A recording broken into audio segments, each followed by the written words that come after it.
dear students, welcome back. In today's session, we will complete Life Processes in Living Organisms Part 1. It's Chapter 2 from our textbook and it's Part 3. Cell division and essential life process. Students, cell division is one of the very important properties of cell and living organisms.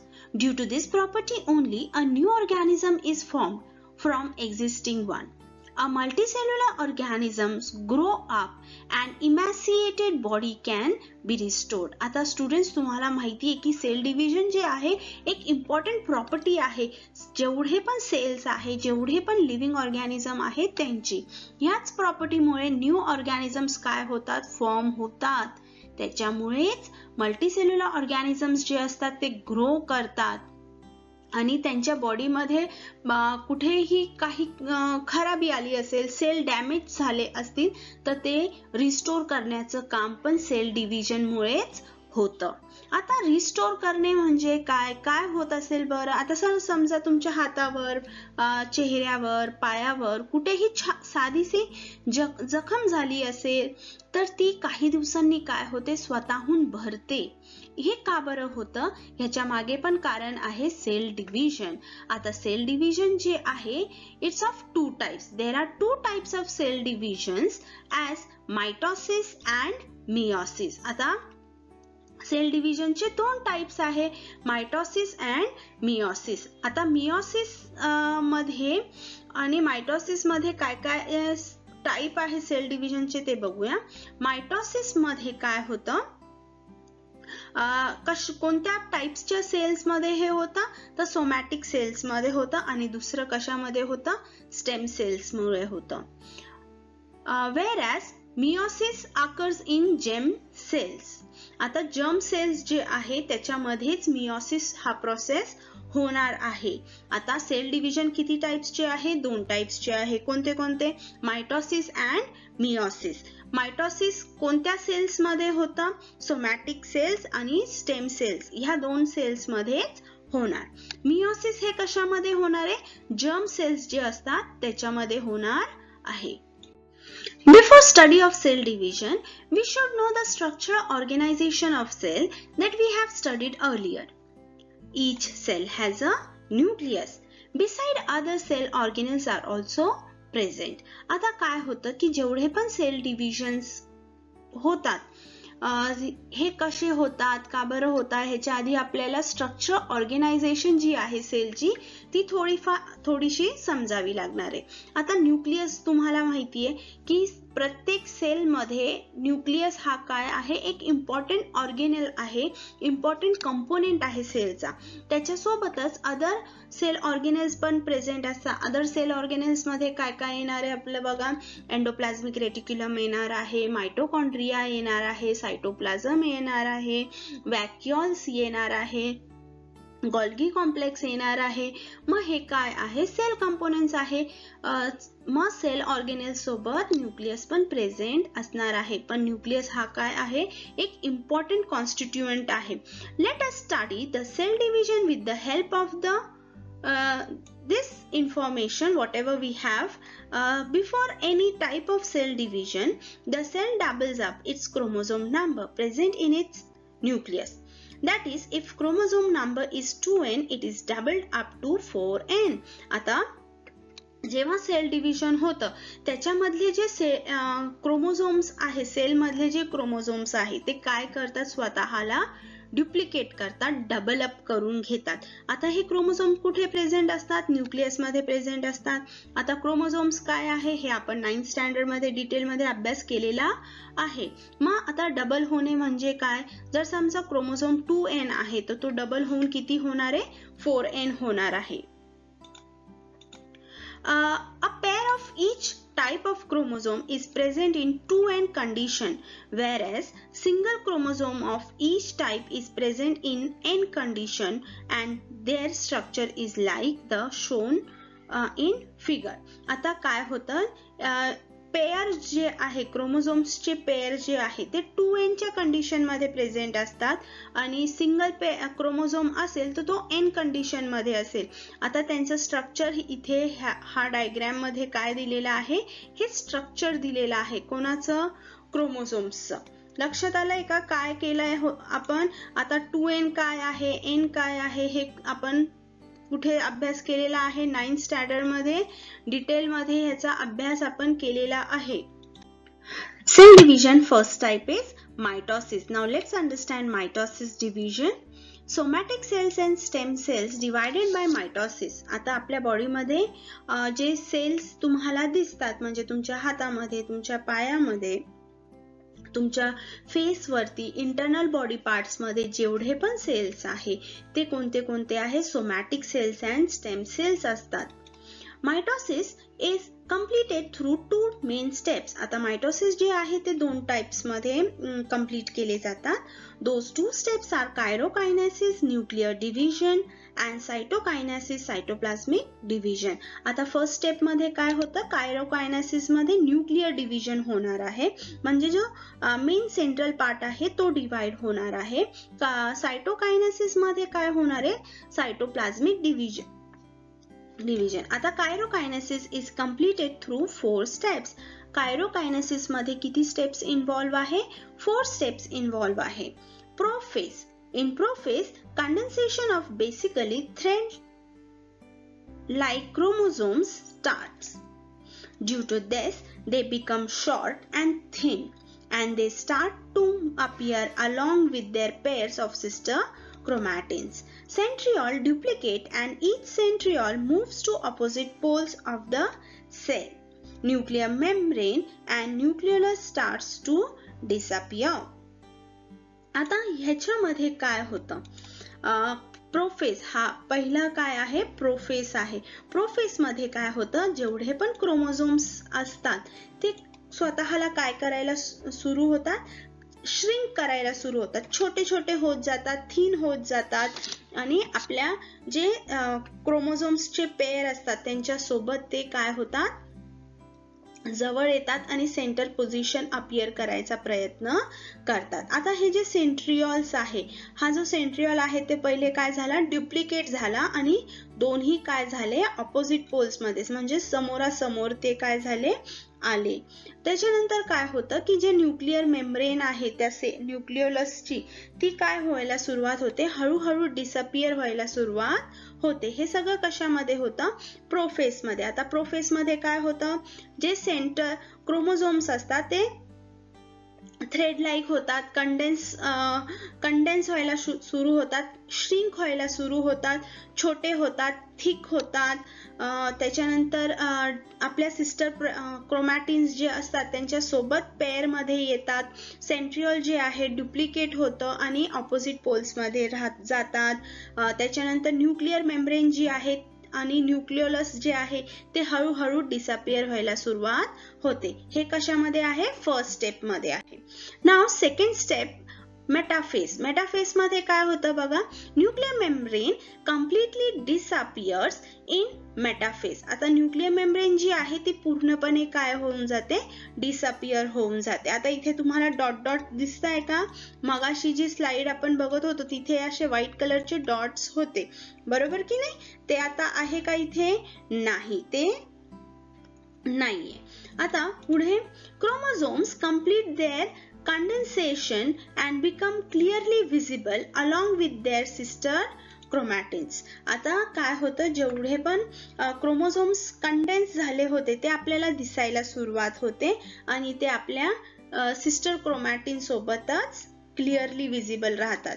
All chromosomes are arranged parallel to equatorial plane, central plane of the cell. आता जेवढे पण chromosomes आहे ते काय झाले, centre मध्ये equatorial position मध्ये, equatorial plane मध्ये येऊन काय झाले, थांबले, कोणाच्या, सेलच्या. Special type of flexible protein fibres, spindle fibres are formed between centromeres of each chromosomes and both centrioles. आता इथे काय होतं, हे जे तुम्हाला येलो कलरच्या लाईन्स दिसताय ह्याला आपण म्हणतो स्पिंडल फायबर्स. हे काय आहे येलो कलरच्या? Spindle fibres. हे काय होतं, हा जो सेंट्रोमियर आहे क्रोमोझोम्सचा त्याच्यापासून सुरू होतात आणि कुठपर्यंत जातात? सेंट्रिओल पर्यंत जातात. म्हणजे प्रत्येक क्रोमोझोम्सला ते अटॅच होतात. हे काय आहे? प्रोटीन फायबर्स आहे. ह्याला आपण फ्लेक्सिबल प्रोटीन फायबर्स पण म्हणतो. म्हणजेच काय आहे? Spindle fibres. मग लक्षात आलं का काय झालं मेटाफेस मध्ये? मेटाफेस मध्ये काय होतं, जेवढे पण क्रोमोझोम्स कंडेन्स झाले होते ते आपल्याला क्लिअरली विजिबल होतात. सिस्टर क्रोमॅटिन सोबतच असतात. इक्वेटोरियल प्लेन मध्ये अलाइन करतात. त्यांना हा special type of flexible protein फायबर्सनी ते अटॅच होतात सेंट्रोमियर आणि सेंट्रॉइड्स मध्ये. Now third step, anaphase. In what happens in anaphase? In anaphase, centromere splits and thereby sister chromatids of each chromosome separate and they are pulled apart in opposite direction with the help of spindle fibers. Separated sister chromatids are also called as daughter chromosomes. आता इथे काय होतं बघा, आपण क्रोमोझोमचं structure बघितलं होतं की नाही? क्रोमोझोमच्या स्ट्रक्चर मध्ये काय होतं, अशा फॉर्म मध्ये होता आणि इथे काय होतं, आपला सेंट्रोमियर होता. आता इथे काय होतं, हा जो सेंट्रोमियर आहे तो स्प्लिट होतो. सेंट्रोमियर काय झाला? स्प्लिट झाला, ब्रेक झाला आणि ते जे क्रोमोझोम्स होते सिंगल क्रोमोझोम्स तयार झाले. इकडे एक आला, इकडे एक आला, असं असं वेगळे वेगळे सेपरेट झाले. आणि ते कशाने अटॅच असतात? ऑपोजिट डायरेक्शन मध्ये जाण्यासाठी ते कशाने अटॅच असणार आहे? स्पिंडल फायबर सोबत अटॅच असणार आहे. आता ह्यांना आपण डॉटर क्रोमोझोम्स पण म्हणू शकतो. काय म्हणू शकतो? Daughter chromosomes. Chromosomes being pulled appear like bunch of bananas. आता ते जे पुल्ड झालेले आहे त्या क्रोमोझोम्स आपल्याला कसे दिसणार आहे? जसे आपण बनानांचा बंच घेतलेला आहे, केळींचा बंच घेतलेला आहे, अशा पद्धतीने आपल्याला दिसणार आहे. In this way, each set of chromosomes reach at two opposite poles of the cell. आता ह्या पोझिशन मध्ये काय होतं, जेव्हा ते एकमेकांना खेचतात, आता हे क्रोमोझोम्स कुठे जाणार आहे? ह्या सेंट्रॉइड कडे जाणार आहे आणि इकडचे हे क्रोमोझोम्स कुठे जाणार आहे? दुसऱ्या सेंट्रॉइड कडे जाणार आहे.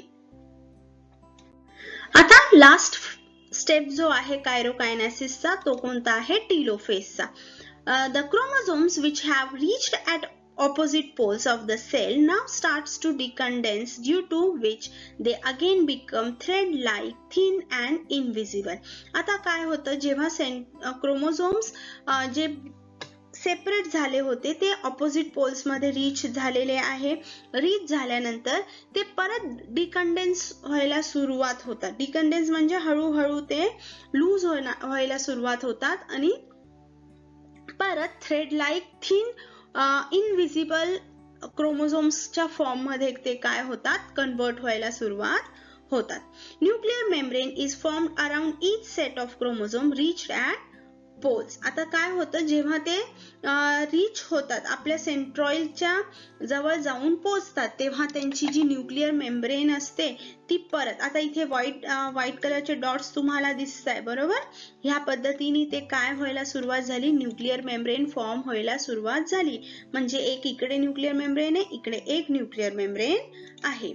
Thus, two daughter nuclei are formed in a cell. ह्याच पद्धतीने काय झाले, आता एक सेल होता की नाही तो मगाशी, मग आता किती झाले?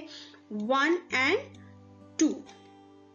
टू डॉटर न्यूक्लियाय काय झाले आपल्याला फॉर्म होताना दिसले. Nucleus also appear in each daughters nucleus. Spindle fibres completely disappear. मग आता इथे काय होणार आहे, जे न्यूक्लियस आहे ते दोन्ही जे डॉटर न्यूक्लियस आहे त्यांच्या भोवती काय होतं? न्यूक्लियस फॉर्म होतं. त्याच्यानंतर जे स्पिंडल फायबर्स फॉर्म झाले होते ते पण डिसअपियर व्हायला सुरुवात होतं, म्हणजे गायब होऊन जातात. हे काय होतं? कायरोकायनेसिसचे 4 स्टेप्स आपण बघितले. पहिलं होतं प्रोफेज, नंतर होतं मेटाफेज, तिसरं होतं एनाफेज आणि चौथं कोणतं होतं? Telophase. In this way, Chirokinesis completes and cytokinesis begin. Let's see what happens in cytokinesis. The cytoplasm divides by cytokinesis and two new cells are formed which are called a daughter cell. आता कायरोकायनेसिस steps आपण जे 4 steps बघितले त्या complete झाल्यानंतर cytokinesis सुरू होणार आहे. ह्याच्यामध्ये काय होतं की जे सायटोप्लाझम आहे ते डिवाइड होतं आणि 2 न्यू डॉटर सेल्स फॉर्म होतात. मग त्याला त्याचे न्यू सेल्स फॉर्म झालेले असतात त्यांनाच डॉटर सेल्स असे म्हणतात. ह्याच्यामध्ये काय होतं, in this process a notch is form at the equatorial plane of the cell which deepens gradually and thereby two new cells are formed. आता इक्वेटोरियल लाईन जी आहे ही समजा इक्वेटोरियल लाईन आहे. इथे काय होतं, आपण चिमट्याने एखादी वस्तू पकडतो की नाही त्या पद्धतीने नाही तर जर समजा आपल्याकडे पिठाचा गोळा होता आणि पिठाच्या गोळ्याला जर आपण दोन्ही 2 पार्ट्स सेम करायचे असतील तर दोन्ही हातांनी आपण पकडलं आणि खेचत गेलो तर ते नॉच जे फॉर्म होतं म्हणजे हळूहळू ते स्ट्रेच होऊन काय होतात, ब्रेक होतात आणि 2 पिठाचे गोळे आपल्याला तयार झालेले मिळतात. तशाच पद्धतीने आहे की 2 न्यू सेल्स फॉर्म होतात, त्याला आपण डॉटर सेल्स असे म्हणतो. However, in case of plant cells, instead of the notch, a cell plate is formed exactly along midline of the cell and the cytokinesis is completed. आता plant sale मध्ये notch म्हणजे असे चिमट्यासारखं होणार नाहीये, पण काय होतं तिथे एक प्लेट तयार होते आणि त्या प्लेट तयार झाल्यामुळे 2 जे सेल्स असतात ते सेपरेट होऊन जातात. Mitosis is essential for growth of the body. Besides, it is necessary for restoration of emaciated body, wound healing, formation of blood cells, etc. आता मायटोसिस ही जी सेल डिव्हिजनचा टाइप आहे तो खूप गरजेचा आहे बॉडीच्या ग्रोथ साठी. त्याच्यामुळे जेवढे पण हिलिंगचे वुंड हिलिंग आहे, फॉर्मेशन ऑफ ब्लड सेल्स आहे, आपल्या बॉडीमध्ये रिस्टोरेशन असतं सेल्सचं, ते सगळ्या करण्याचं काम कोण करतं, मायटोसिस करतं. लक्षात. Now students we have to see meiosis. Meiosis कुठे होते, मियोसिस जर्म सेल्स मध्ये होते. आता जर्म सेल्स काय आहे तर ते गॅमेट्स आहे, म्हणजे male gametes and female gametes. आता मेल गॅमेट्स आणि फिमेल गॅमेट्स आपण कधी म्हणतो, जेव्हा सेक्शुअल रिप्रोडक्शनची गोष्ट आपण करतोय तेव्हा. आता मियोसिस कधी होणार, जेव्हा मेल गॅमेट्स आणि फिमेल गॅमेट्स फ्यूज होतात, एकत्र येतात. एकत्र आल्यानंतर ते काय फॉर्म करतात, जायगोट फॉर्म करतात. फर्टिलायझेशन त्यांच्यामध्ये होते.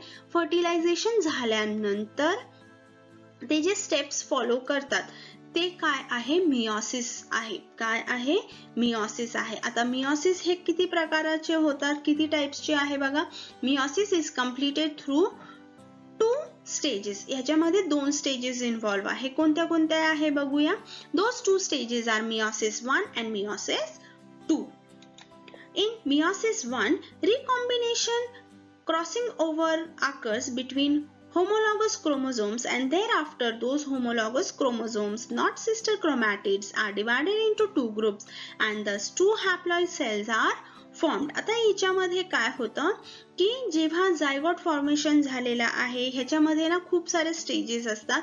G1 स्टेज आहे, S स्टेज आहे, फेज आहे, तो G2 फेज आहे. ते डिटेल मध्ये आपल्याला अभ्यास करायचा नाहीये, आपल्याला फक्त कशा पद्धतीने होतात ते बघायचं. आता बघा क्रोमोझोम्स जे असतात, समजा क्रोमोझोम्स हे 2 टाइप्सचे क्रोमोझोम्स आहे, म्हणजे एक आपल्याला मेल गॅमेट कडून मिळालंय आणि एक आपल्याला फिमेल गॅमेट कडून मिळालेलं आहे.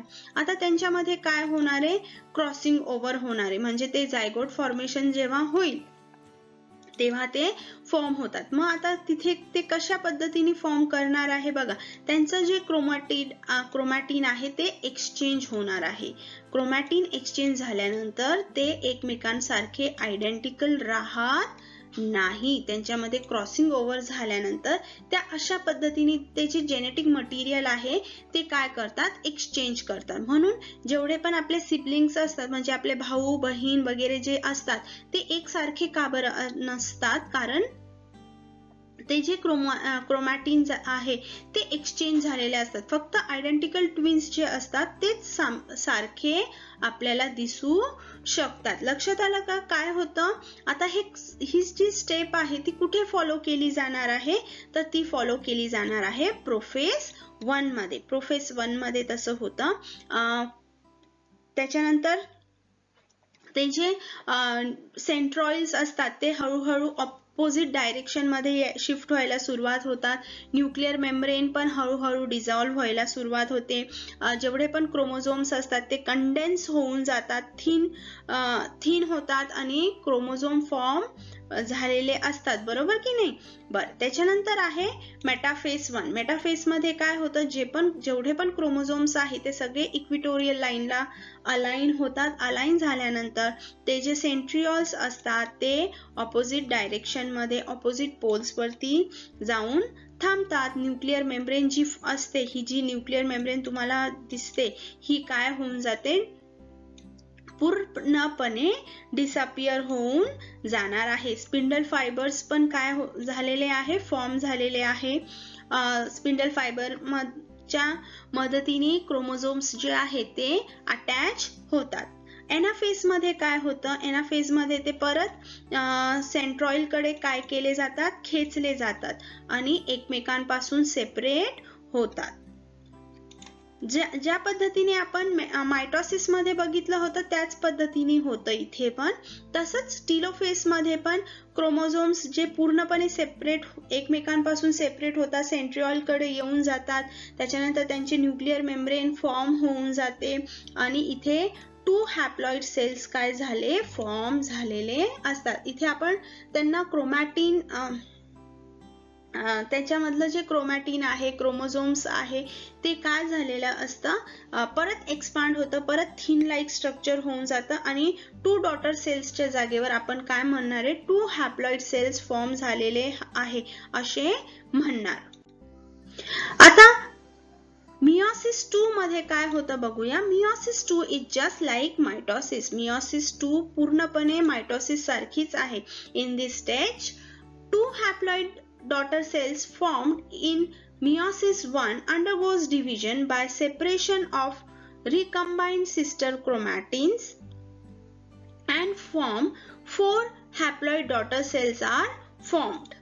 Process of gametes production and spore formation occurs by meiosis. आता इथे काय होतं बघा की प्रोफेस 1, आता प्रोफेस 1 जी होती तशीच प्रोफेस 2 पण आहे. सेम टू सेम, म्हणजे जी प्रोसेस आपण प्रोफेस मध्ये बघितली, मेटाफेस मध्ये बघितली, एनाफेस मध्ये बघितली, टीलोफेस मध्ये बघितली, सेम इथे परत फॉलो केली जाते. पण फक्त इथे फरक काय आहे? जेव्हा मियोसिस 1 मध्ये आपल्याला ज्या 2 डॉटर सेल्स फॉर्म झालेल्या होत्या त्या आता परत मेटाफेस मध्ये जाणार आहे, परत एनाफेस मध्ये जाऊन परत टीलोफेज पर्यंत ते किती फॉर्म करणार आहे? 4 हॅप्लॉइड सेल्स फॉर्म करणार आहे. 4 हॅप्लॉइड सेल्स म्हणजे काय? 2 फॉर्म झालेले होते बरोबर. जेव्हा मियोसिस 1 फिनिश झालं तेव्हा आपल्याला 2 डॉटर सेल्स फॉर्म झालेल्या दिसल्या होत्या. कोणत्या कोणत्या होत्या? ह्या ज्या 2 डॉटर सेल्स फॉर्म झाल्या होत्या त्या होत्या बरोबर. आता त्याच परत प्रोसेस मध्ये जाऊन किती डॉटर सेल्स फॉर्म करताय? 4, म्हणजे 1 2 3 अँड दिस वन इज 4, म्हणजे इथे आपल्याला 4 डॉटर सेल्स फॉर्म होताना दिसतात. हे झालं मियोसिस 2. आता मियोसिस 2 जे आहे तीच प्रोसेस कोणाकोणामध्ये होते? गॅमेट फॉर्मेशन मध्ये पण ह्याच पद्धतीने होते आणि स्पोर फॉर्मेशन मध्ये पण ह्याच पद्धतीने होणार आहे. In this type of cell division, 4 haploid N daughter cells are formed from one diploid 2N cell. During this cell division, crossing over occurs between the homologous chromosomes and thereby genetic recombination occurs. आता आपण बघितलं की जे stages होत्या क्रोमोझोम्सच्या, ज्या crossing ओव्हरच्या stages होत्या बरोबर की नाही. या पद्धतीने आपले क्रोमोझोम्स एक्सचेंज झाले. आता क्रोमोझोम्स एक्सचेंज होताना ही प्रोसेस मध्ये काय होणार आहे, आता समजा हा मेन आहे आपला फादर कडून आणि हा मेन आहे आपला मदर कडून. तर ह्या दोघांमध्ये जेव्हा क्रॉसिंग ओव्हर होते तेव्हा काही जे प्रॉपर्टीज होत्या पॅरेंट्स फादरच्या प्रॉपर्टीज त्या कुठे गेल्या, दुसऱ्याकडे, आणि मदर्सच्या प्रॉपर्टी ज्या होत्या त्या दुसऱ्या क्रोमोझोम कडे गेला. ह्या पद्धतीने रिकॉम्बिनेशन होतं. काय होतं, रिकॉम्बिनेशन केलं जातं. ह्याच्यामुळेच आपण कोणीही आपले बहीण भाऊ काय असतात, आयडेंटिकल नसतात. आता हा जो प्रोफेस 2 मध्ये जे आपल्याला डॉटर सेल्स मिळालेले आहे त्यांच्याकडे किती असणार आहे, 2n असणार आहे. पण जेव्हा त्या टीलोफेज पर्यंत पोहोचतात तर ते काय होऊन जातात, n फॉर्म होऊन जातात. म्हणजे 2n आणि 2n इथे होते की नाही, 4n होते, 4n होते, इथे पण 4nच राहणार आहे.